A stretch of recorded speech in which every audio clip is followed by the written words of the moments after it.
Welcome to Washington Today on C-SPAN Radio for Friday, August 8th, 2025. President Donald Trump hosts the leaders of Armenia and Azerbaijan to sign a peace deal designed to end nearly 4 decades of conflict between the two former Soviet states.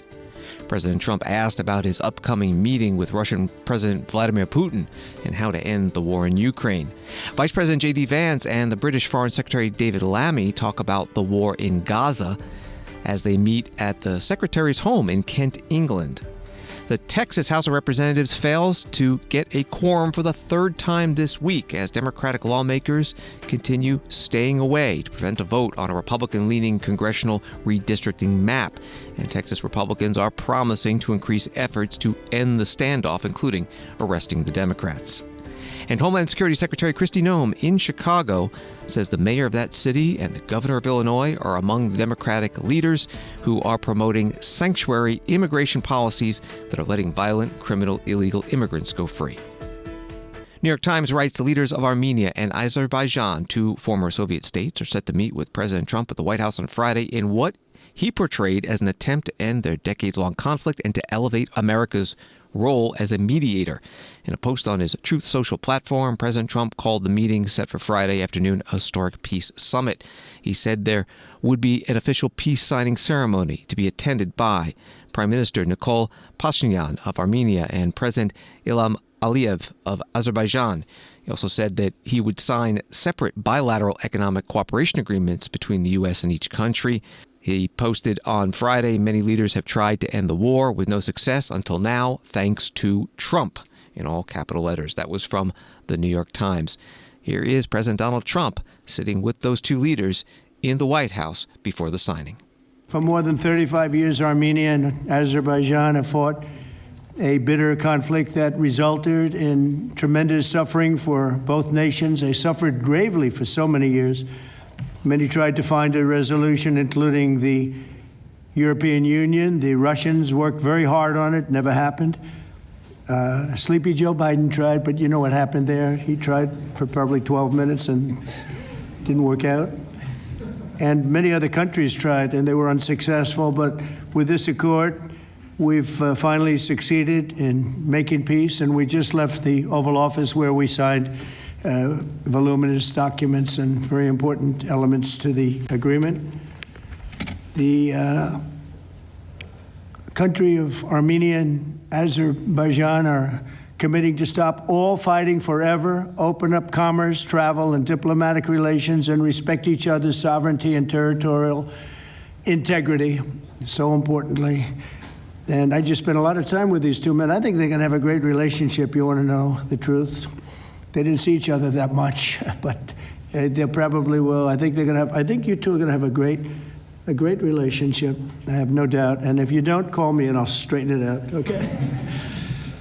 Very importantly, we have also resolved the key issue that foiled previous negotiations. This declaration establishes what they are calling a great honor for me. I didn't ask for this. The Trump route for international peace and prosperity, which is a special transit area that will allow Azerbaijan to get full access to its territory of Nakhchivan while fully respecting Armenia's sovereignty. So they're going to be able to really live and work together, and it's amazing. So that's a very important territory, I guess, very special territory to you, and now they work together. Armenia is also creating an exclusive partnership with the United States to develop this corridor, which could extend for up to 99 years. And then they promise in 99 years they'll extend it, right? You'll promise. But we anticipate significant infrastructure development by American companies. They're very anxious to go in to these two countries, and they're going to spend a lot of money, which will economically benefit all three of our nations. This is incredibly positive news for the future of the entire region, and it's a very important region, as you know. Additionally, the U.S. is signing a bilateral agreement with both countries to expand cooperation in energy, trade, and technology, including AI. President Donald Trump at the White House with the leaders of Armenia and Azerbaijan.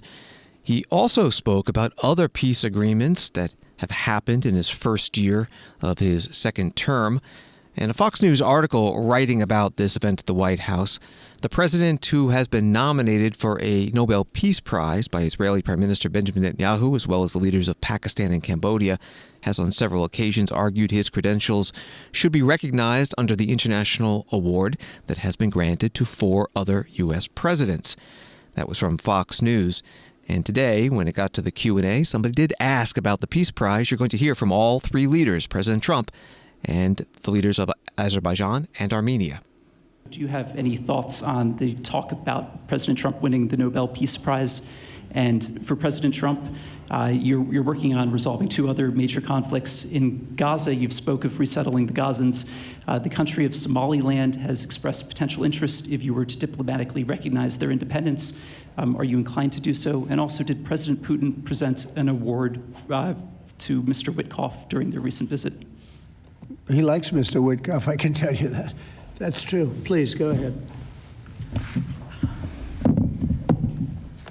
I think President Trump deserved to have a Nobel Peace Prize, and we will defend that, and we will promote for that, and that's obvious.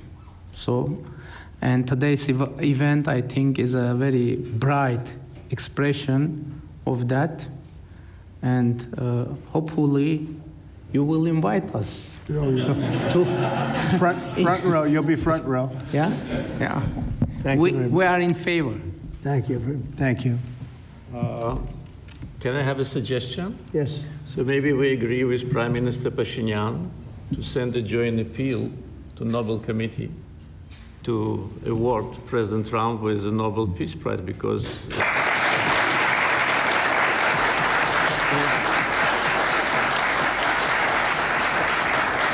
from the leaders of the countries which were at war for more than 3 decades, having this historic signature here, it really means a lot. This is tangible result of President Trump's leadership, and no one could have achieved that.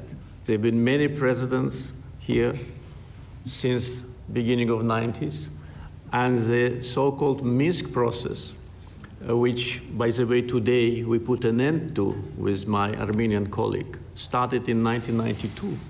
So negotiation under the auspices of OSCE continued for more than 3 decades without any result.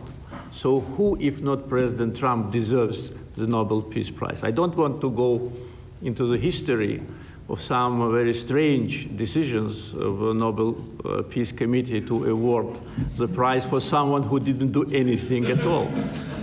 But President Trump, in 6 months, did miracle. So I think that my Armenian colleague will support it, and judging by the reaction of the audience, I think as soon as we come back, we will agree to issue a joint letter, and hopefully, and I also join when President is awarded, we hope that he will invite us to the ceremony. You certainly will be. Thank you very much. Do we have draft to sign now? Well, we'll see what happens. We already like to sign. Thank you very much. It's very nice. President Donald Trump, along with the Azerbaijan president and the Armenian prime minister, today at the White House. Associated Press writes that Ukrainian soldiers on the battlefield expressed little hope for a diplomatic solution to the war as U.S. President Donald Trump's deadline arrived Friday for the Kremlin to make peace, and he eyed a possible summit meeting with Russian President Vladimir Putin to discuss Moscow's invasion. Exasperated by that Putin did not heed his calls to stop bombing Ukrainian cities, Trump almost 2 weeks ago moved up his ultimatum to impose additional sanctions on Russia and introduce secondary tariffs targeting countries that buy Russian oil if the Kremlin did not move toward a settlement. It was unclear what steps Trump intended to take Friday. When asked Thursday whether his deadline would hold, Trump said of Putin, "It's going to be up to him. We're going to see what he has to say. It's going to be up to him." Very disappointed. That was reporting from the Associated Press. And today at the White House, during that signing ceremony with the leaders of Azerbaijan and Armenia, President Trump was asked about Russia. Related, just because you mentioned the elusive peace in Ukraine. Right. Who is holding up this Ukraine ceasefire summit? Is it Putin or is it Zelensky? Well, I think it's that one is, as you know, we've been working on a lot of these deals. We've closed every single one of them all throughout the world, and that's the last of them. And they're losing, Peter, about 6, maybe even 7,000 soldiers every single week. Russia, as you know, lost almost 25,000 over the last month and a half, and Ukraine lost just a small number fewer. It's a lot of people are dying, and I think we're getting very close. And we're going to be announcing later on. We're going to have a meeting with Russia. We'll start off with Russia, and we'll announce a location. I think the location will be a very popular one for a lot of reasons. But we'll be announcing that a little bit later. I just don't want to do it now because of the importance of what we just did. And I completely understand. Yes, please, go ahead. Follow-up. Are you surprised that Zelensky hasn't figured out by now, in years of war, how to deal with you and to deal with Putin without needing permission to make concessions from his parliament or from a national referendum? Well, he's going out and getting what he needs. You know, he's not authorized to do certain things. I said, well, you're going to have to get it fast because, you know, we're getting very close to a deal. And he's doing that, and he's working with the European nations, and they're terrific people, terrific leaders, NATO. And as you know, I became very friendly with them. They agreed to go from 2% to 5%, 2% that they didn't pay to 5% that they've already paid. It's trillions of dollars. So, you know, we're working together very closely. But no, in all fairness to President Zelensky, he's getting everything he needs to assuming we get something done. But I'll be meeting very shortly with President Putin. It would have been sooner, but I guess there's security arrangements that unfortunately people have to make. Otherwise, I'd do it much quicker. He would too. He'd like to meet as soon as possible. I agree with it. But we'll be announcing that very shortly, okay? And location. President Donald Trump today at the White House. Senator Richard Blumenthal, Democrat from Connecticut, was interviewed on CNN Thursday night about this upcoming summit between President Trump and President Putin. I'm deeply concerned and worried about this meeting. You know, the one-on-one meetings between Putin and Trump have never ended well for the United States. They may feed Trump's vanity, but in fact, my concern is that Trump will make concessions. He seems to have been much tougher on Putin, abandoning the bromance that was ongoing, and I welcomed his statement that there would be sanctions literally tomorrow if Putin did not agree to a ceasefire. Well, he hasn't agreed to a ceasefire. I want to see those 100% sanctions. I have a bill with Senator Graham. Our Graham Blumenthal bill would impose bone-crushing sanctions on the Chinese, the Indians, the Brazilians, if they continue buying oil and gas from Russia, and stop them from fueling his war economy.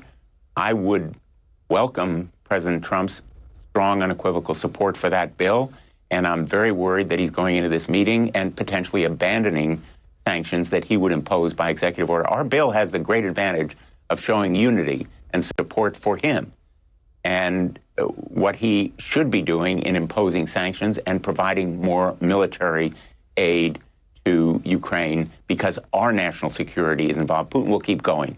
He'll go against Poland, Romania, the Baltic states, Finland, Sweden, if he's not stopped in Ukraine. Senator Richard Blumenthal, Democrat from Connecticut, on CNN Thursday night. CBS News reports that Russian President Vladimir Putin gave President Trump's special envoy Steve Witkoff an award to pass along to a senior CIA official whose son was killed in Ukraine while fighting alongside Russian forces, according to sources familiar with the matter. Reuters writes that Israel's security cabinet approved a plan to take control of Gaza City, a move expanding military operations in the shattered Palestinian territory that drew strong, fresh criticism at home and abroad on Friday over its pursuit of the almost two-year-old war. Germany, a key European ally, announced it would halt exports of military equipment to Israel that could be used in Gaza, a decision Prime Minister Benjamin Netanyahu called disappointing. Britain and other European allies urged Israel to reconsider its decision to escalate the Gaza military campaign. That's the article from Reuters. And the war in Gaza was a topic when U.S. Vice President J.D. Vance met the British Foreign Secretary David Lammy at the Foreign Secretary's official country residence in Kent, England. This first question to the Vice President. Was the president given a heads up about Israel's intention to occupy Gaza City? I'm not going to speak to private conversations between the Israeli government and our government. I think the president obviously has been very clear about his goals, about what he wants to accomplish in the Middle East, and he's going to keep on doing that. The president, as you know, speaks to these issues commonly. I'm sure that he'll talk at some point to the media about his response to what's happened or what was announced earlier today in Gaza. But our goals are very clear. We want to make it so that Hamas can't attack innocent people. We want to solve the humanitarian problems in Gaza. We're working incredibly hard, the president and the entire team, to make sure that happens. I mean, we've been in constant negotiations and conversations, even the last 24 hours, about how to get more aid into Gaza, about how to solve that humanitarian problem, and also how to get Hamas to a position where they can't continue to threaten the citizens and the civilians of Israel. So there's a lot of work to do there. There's a lot of common objectives here. There is some, I think, disagreement about how exactly to accomplish those common objectives. But look, it's a tough situation. Of course, we're not going to know exactly how to solve a very complicated problem. As the president has said himself, people in some ways have been fighting for thousands of years. If it was easy to bring peace to that region of the world, it would have been done already. Vice President J.D. Vance in Kent, England, with the British Foreign Secretary David Lammy, who was also asked by reporters about what's happening in Gaza. The UK has taken a different tack on the situation in Palestine and the United States. Do you feel that your friendship with the Vice President might help, have a discussion about ceasefire in Gaza? Prime Minister Starmer is either meeting or discussing these issues with President Trump on a weekly basis, and I am doing the same with Secretary of State Rubio or Vice President Vance. And the truth is, what we all want to see is a ceasefire.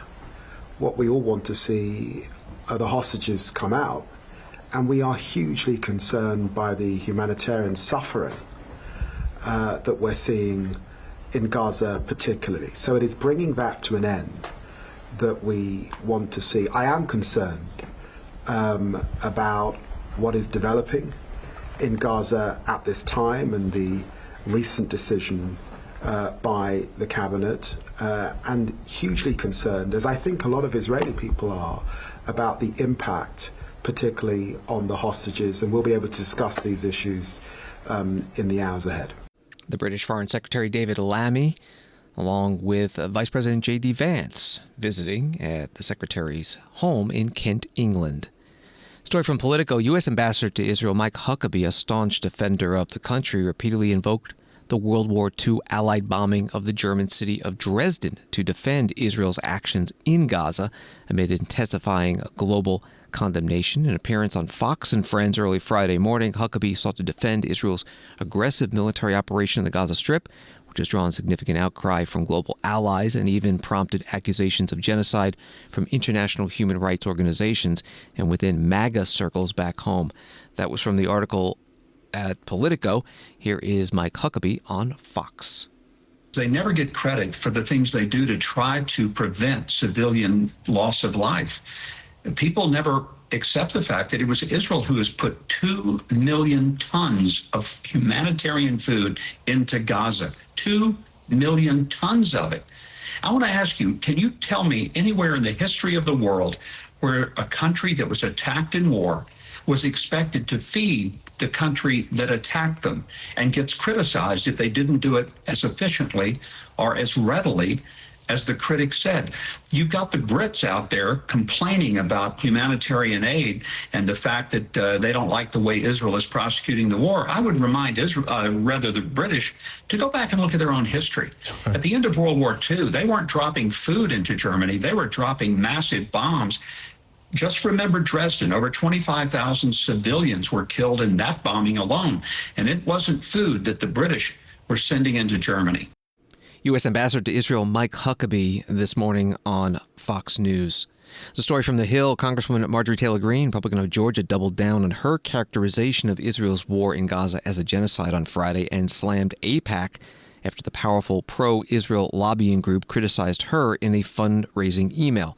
An appearance on One America News Network on a show hosted by former Congressman Matt Gaetz, Republican of Florida, the Georgia Republican said that APAC should have to register as a foreign lobbyist.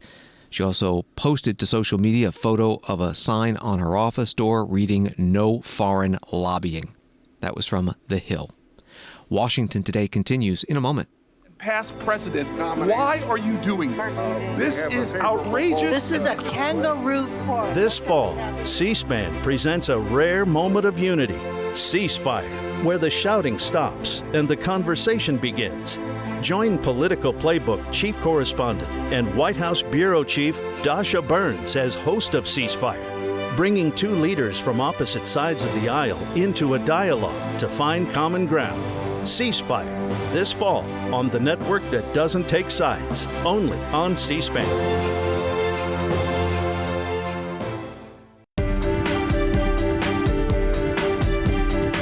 Welcome back to Washington Today, available as a podcast on the free C-SPAN Now mobile app and wherever you get your podcasts.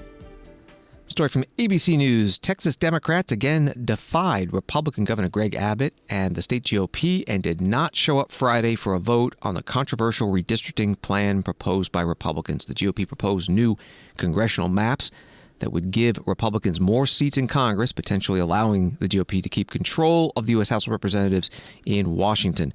Despite threats of arrest, losing their pay, and other threats, calls from the governor, the majority of the Democrats did not appear for the special session when it started at 2 p.m. Eastern, and no quorum was reached. That's from ABC News. The Texas House Speaker, Dustin Burrows, a Republican, presided over the session. Members, may I have your attention? The roll has been called and a quorum has not been established. Here is where we are at today. Yesterday, Attorney General Ken Paxton and I took action to domesticate the civil arrest warrants in the state of Illinois, seeking to make them enforceable beyond Texas state lines. I expect suits in other states will be forthcoming. Chairman Guerin of House Administration has also contacted the Sergeant-at-Arms of Illinois House of Representatives requesting their direct assistance in returning absent members. I have been in constant communication with Department of Public Safety, which has been working to track down absent members in an effort to return them to our chamber. These efforts will continue through the weekend. For those that have fled to Illinois or to California, be reminded that the FBI's assistant has reportedly been enlisted, and their powers are not confined to any singular state's boundaries. As far as new administrative policies in our chamber go, Comptroller Kelly Hancock and I have enacted a new policy stating that any member absent for the purpose of breaking quorum will no longer have their paycheck or per diem deposited electronically. While the Constitution forbids us from withholding pay, it does not dictate how we issue the pay. Those checks must now be picked up in person on Capitol grounds, effective immediately.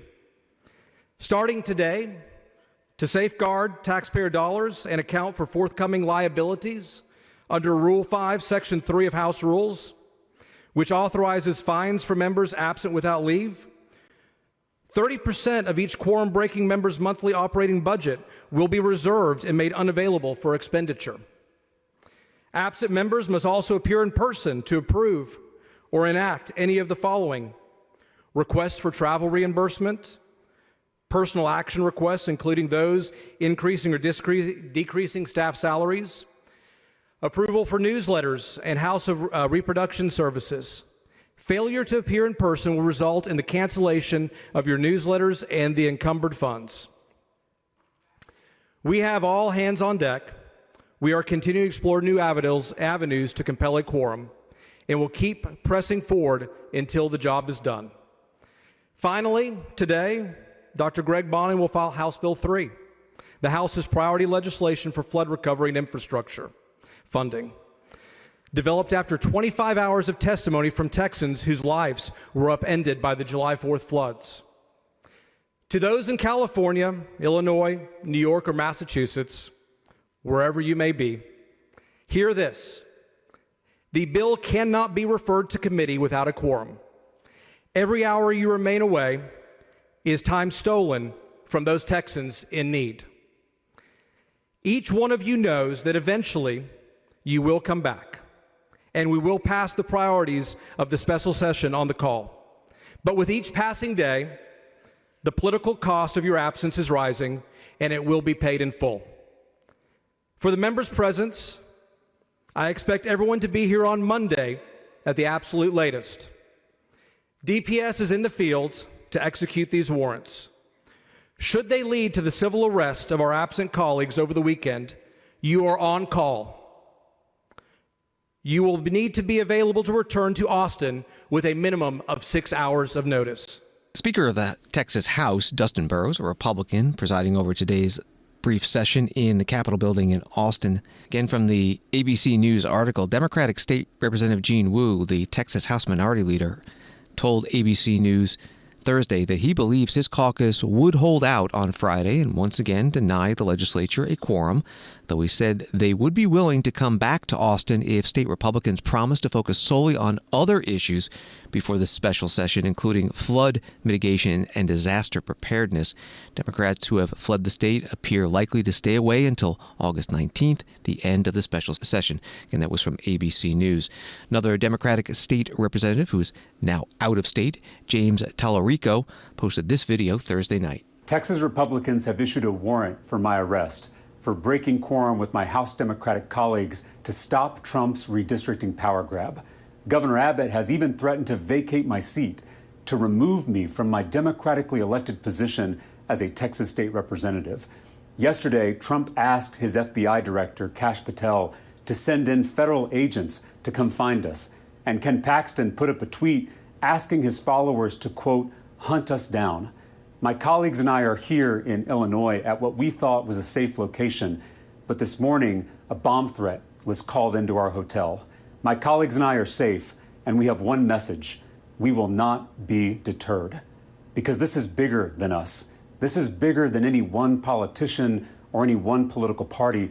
This is about whether the people, Democrats, independents, and Republicans alike, can change their government from the bottom up, whether they can elect the candidates of their choice, whether they can hold powerful people accountable. Let me explain. Usually, state legislators adjust district boundaries at the beginning of every decade to account for population changes after a new census. That's called redistricting. And my Texas Republican colleagues already did that in 2021. But now Trump is asking them to redraw the Texas maps in the middle of the decade because he wants 5 more seats, because he's worried about losing his majority in Congress in the 2026 midterms, because he's wrecking the economy, starting wars, and protecting pedophiles, because he's kicking millions of people off their health care to fund tax breaks for his billionaire friends. So he's trying to shield himself from the voters. He's trying to shield himself from accountability. But to pass these new maps, a certain number of legislators have to be on the floor of the Texas House to conduct business. That's called a quorum. My Democratic colleagues and I are not going to give them one. By attempting to redistrict in the middle of the decade, Republicans are cheating. It's like 2 football teams coming out of the locker room at halftime, and the team that's ahead says they want to change the rules in the second half to win the game. It's cheating, plain and simple. And if they're going to cheat, we're not going to play. Texas State Representative James Tallarico, a Democrat, a video posted Thursday night. The Texas House met again today in Austin, Texas, and with so many Democrats still away, again, there was no quorum. Story from The Hill. Congressman Randy Fine, Republican of Florida, introduced a bill to initiate a snap census that counts only American citizens. The brief bill, dubbed the Correct the Count Act, directs the Secretary of Commerce to immediately conduct a census that will, quote, count in any tabulation of population only individuals who are citizens of the U.S. Legislation introduced on Tuesday comes as redistricting battles emerge across the country. It also comes as President Donald Trump this week said he was directing the Department of Commerce to begin work on a new census that does not count migrants in the U.S. illegally. That was from The Hill. Stephen Miller, the Deputy White House Chief of Staff and Homeland Security Advisor, was on Newsmax TV on Thursday talking about why the president wants this new census minus anyone in the country with authorization and in the middle of the decade. How important is it that illegals are not counted as part of the next census? Well, I mean, this is such a fundamental issue to our democracy. So think about this conversation we've been having, you've been covering, about apportionment and about gerrymandering and about representation in Congress. Democrats have stolen, depending upon how you count it, and no one really knows the number for sure, right? No one knows, right? But just being conservative, Democrats have stolen 20 to 30 House seats by counting illegal aliens in the census. I mean, just think about that for a second. They stole 20 or 30 House seats by counting illegal aliens in the census. And now you have Democrats talking about, oh, Republicans can't change their congressional maps? You have literally brought invaders into this country by the tens of millions to rig the results of the census and the apportionment of our congressional seats. And then on top of that, of course, you have a situation where even though Republicans won a landslide in the House popular vote, Democrats have so thoroughly rigged and gerrymandered and manipulated their districts beyond all recognition that Republicans only gained a 4-seat majority, despite winning a much smaller majority in the popular vote in 2010 and getting 63 seats. Remember the 2010 election? A much smaller popular vote majority produced 63 seats. So, look, Democrats cheat. We all know Democrats cheat. We've all understood that. But they're counting of illegal aliens in the census. They have to be excluded. The Commerce Department, under the leadership of Howard Lutnick, is working on a plan now to make sure that we do, in fact, exclude illegal aliens from the census. Stephen Miller is Deputy White House Chief of Staff and Homeland Security Advisor to the President on Newsmax TV on Thursday. Congressman Lammy, Democrat from California, was on CNN on Thursday opposing the president's call for a new census before 2030 that excludes non-citizens. So on the subject of things that happen every 10 years, the census is one of them, and it has already happened for this decade. Yet just a short time ago, President Trump said on social media he's ordering the Commerce Department, which oversees the census, to do a new one mid-decade. What do you think is going on here? Yeah, I think it's the same thing he did with the Bureau of Labor Statistics. You know, if you manipulate the data, he understands that he's not super popular right now, that his bill that passed a couple weeks ago is going to hurt a lot of Americans, and it's not popular. So he's going to do everything he can to cheat and bend the rules, break the rules to stay in power. I don't think that's what the American people want. Again, the census is there to collect information on everyone who's in this country, even those that may be here in an undocumented capacity. We need to know those numbers. So, you know, if we start manipulating numbers to just create what we like, the public's going to start losing trust in those numbers. Congressman Lammy, Democrat of California, on CNN. Washington Examiner has an article, Federal Agency U.S. Immigration and Customs Enforcement has seen abysmal cooperation from Chicago police, who have refused to turn over 92% of illegal immigrants in law enforcement custody due to its sanctuary city policy since President Donald Trump took office, according to the Department of Homeland Security. DHS Secretary Kristi Noem announced on Friday that Chicago's refusal to let police work with ICE has led to virtually all illegal immigrants being released onto the streets after being arrested by local police for offenses in the community. Reporting from Washington Examiner, here is Secretary Noem at her news conference in Chicago. Since President Trump has taken office, we have arrested hundreds of thousands of these illegal criminals. I'm here today because the elected leaders in this state of Illinois are ignoring the law. In fact, they're being obstructionists when it comes to getting dangerous criminals off of their streets. They are deciding that dangerous criminals that are murderers, rapists, money launderers, have committed assault, that are trafficking children, are more important than the families that live in the communities here. That includes Governor Pritzker, Mayor Johnson, and others who have worked so hard to protect these dangerous criminals. They'd rather be a sanctuary state and continue to put those individuals above American citizens who built this country, who have raised their families here for generations and just want to be able to walk down the street safely at night and put their kids to bed and live a peaceful life. Today I'm highlighting 4 different examples of individuals that we've recently arrested here out of this office with the good work of ICE and our HSI officers that we've taken off the streets without the help of the governor or the mayor. Our federal officers have had to do this alone without their support, and these dangerous individuals are now no longer victimizing people because of the good work that we do. Homeland Security Secretary Kristi Noem opening a news conference today in Chicago. She also said the department is seeking 10,000 new ICE agents and has received so far 80,000 applications.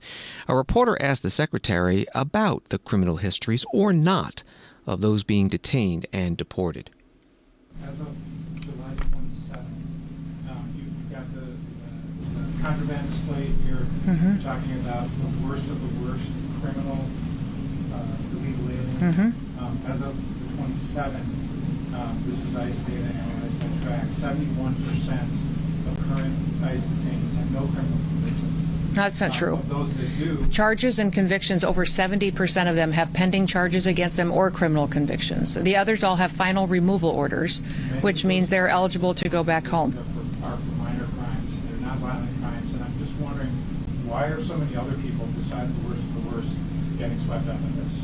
Nobody's getting swept up. We're running targeted enforcement operations across the country and using our case files and our information to know who is a criminal in this country that needs to be removed and who has a final removal order. Nothing's changed. Huh? What's wrong with that targeting then? What's wrong with our targeting? Yeah. Why are so many other people who are just here to work and they're following the law? Well, they're not following the law if they're here illegally. There's a right way to come to this country, and so. Yes, but they're following criminal laws. You're talking about criminals, sir. Yes, I'm talking about criminals in these situations, absolutely. But we also have every situation where we have those that have final removal orders need to go home because their due process is over and they have their paperwork and they're ready to travel. So that has been the priority since the very beginning. Nothing has changed, and over 70% of these individuals that we have gone out and arrested and removed from the country have had those pending charges and criminal convictions against them. That has always been the goal of the president. Homeland Security Secretary Kristi Noem at a news conference day in Chicago talking about immigration and border security. NBC News writes a federal judge abused his authority in pursuing contempt proceedings against Trump administration officials over deportation flights carried out under the Alien Enemies Act, a federal appeals court ruled Friday. The 3-judge panel of the U.S. Court of Appeals for the District of Columbia Circuit was split 2-1, with 2 Trump appointees in the majority and an Obama appointee dissenting. The decision overturns Washington-based Chief Judge James Boasberg's finding of probable cause that officials could be held in criminal contempt over flights that removed alleged gang members from the U.S. after Boasberg had ordered the Trump administration to halt the deportations. That was from NBC News. Wall Street today, the Dow up 206, NASDAQ up 207, S&P up 49. Story from Politico. President Donald Trump plans to remove Billy Long as commissioner of the Internal Revenue Service, a White House official said Friday. Long was sworn in less than 2 months ago to lead the tax agency. The former Missouri lawmaker had previously sponsored legislation to eradicate the IRS. Treasury Secretary Scott Bessent will serve as the agency's acting commissioner. The White House official, who was granted anonymity to discuss personal moves, said. The New York Times first reported on Long's departure. That was from Politico. And then later, Billy Long posted on X, "It is an honor to serve my friend President Trump, and I am excited to take on my new role as the ambassador to Iceland. I am thrilled to answer his call to service and deeply committed to advancing his bold agenda. Exciting times ahead."